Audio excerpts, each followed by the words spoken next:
বন্ধুরা সম্পূর্ণ নিরামিষভাবে যদি এই হয় যদি বেগুনের রেসিপি একবার বানিয়ে নিতে পারো একদম অসাধারণ লাগবে খেতে। ছোট থেকে বড় সবাই চেটে পুচে খেয়ে নেবে।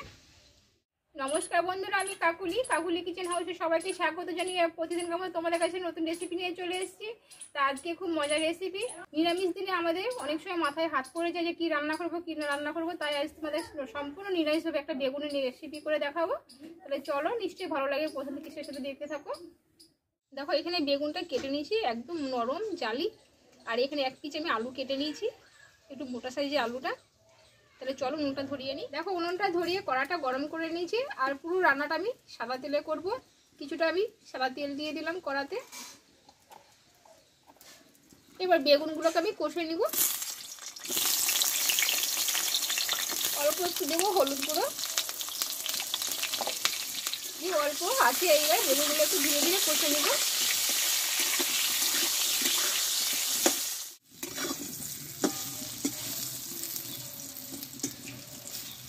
দেখো বেগুনটা নরম হয়ে এসছে, অত্যন্ত জালি বেগুন, তাই খুব অল্প আছে আমি ধীরে ধীরে বেগুনটাকে কষে নিচ্ছি। বেগুনটা কষা হয়ে এসছে, আর কিছুক্ষণ আমি নাড়াচাড়া করে একটু ভেজে নেব।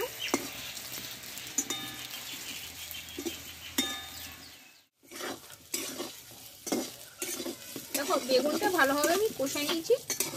এই বেগুনটা তেল থেকে আমি তুলে নিব।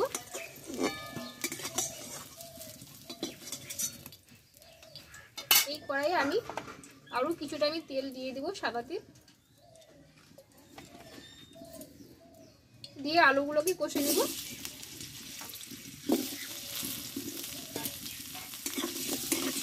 আলুটা একটু হলুদ দিয়ে দেবো।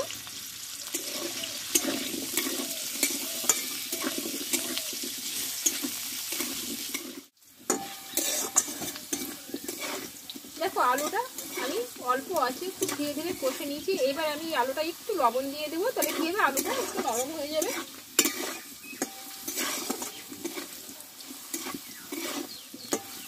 খুব অল্প আছে আমি আলুটা ধীরে ধীরে কষে নিব।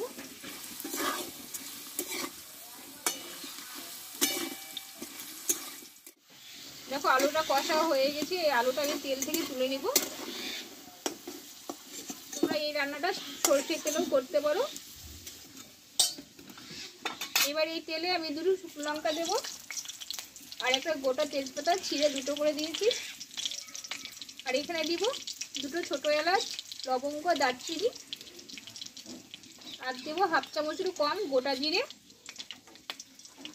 আর একই মাপে দেবো মৌরি, আর দেবো একটি হিং। ফোড়নটা একটু ভালোভাবে ভেজে নেব।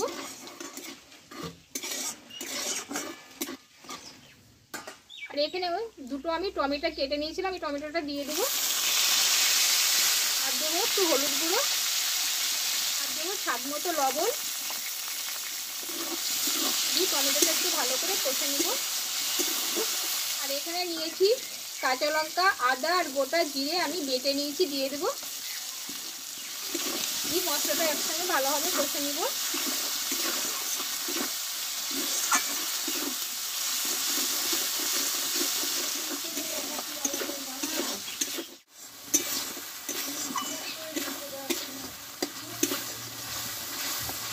দেখো মশলাটা কষা হয়ে এসেছে, তেলটা ছেড়ে দিয়েছে গা থেকে। এবার আমি এখানে 1 চামচ মতো বেসন অ্যাড করব। বেসনটা দিয়ে দিলাম।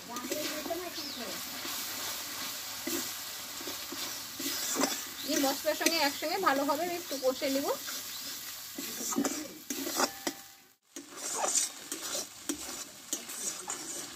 দেখো এখানে 1 চামচ বেসন অ্যাড করে মশলাটাই ভালোভাবে কষে নিয়েছি। এই মশলাতে এবার কষে রাখা আলুগুলোকে আমি দিয়ে দেবো। দিয়ে আলুটা মশলার সঙ্গে ভালোভাবে একটু আমি কষে নিব।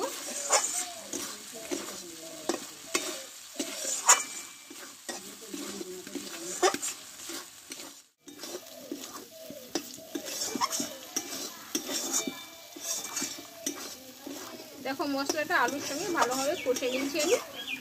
এবার কষে রাখা বেগুনগুলোকে দিয়ে দেবো। দিয়ে বেগুন আলু একসঙ্গে একটু আমি নাড়াচাড়া করে নেব। কিছুক্ষণের জন্য আমি একটু কষে নেব।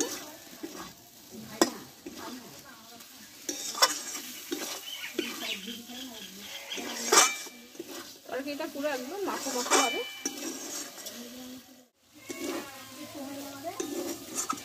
দেখো মশলা দিয়ে ভালোভাবে আলু বেগুনটা আমি কষে নিয়েছি। এবার অল্প একটু জল দিয়ে দেবো।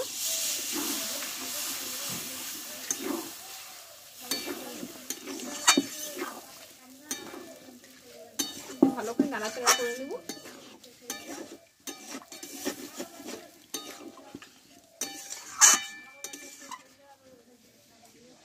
দেখো আমি অল্প জলটা দিয়ে দিয়েছি। এবার আমি হাফ চামচ মতো আমি মিষ্টির জন্য একটু চিনি দিয়ে দেবো উপর দিয়ে। আর এখানে আমি কিছুটা ধনিয়া পাতা নিয়েছি, ধনিয়া পাতাটা উপর দিয়ে দেবো। দিয়ে এবার কিছুক্ষণের জন্য আমি রান্নাটা করে নেব।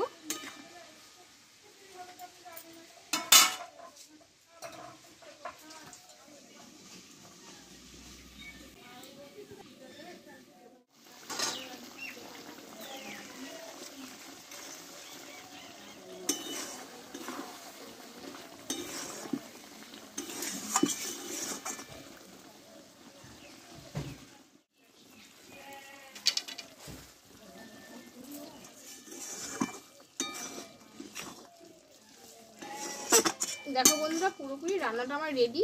পুরো তরকারিটা মাখো মাখো হয়ে গেছে। এইভাবে যদি বেগুনের রেসিপিটা বানাও তাহলে এই শীতের সময় ডাল ভাতে নিরামিষ দিনে আশা করি কোনো অসুবিধা হবে না, খেতে অসাধারণ লাগবে। তাহলে বন্ধুরা আমার বেগুনের রান্নাটা হয়ে গেল। এবার নামিয়ে নেব আমি। দেখো পুরো তরকারিটা একদম মাখো মাখো হয়ে গেছে। এবার আমি নামিয়ে নেব।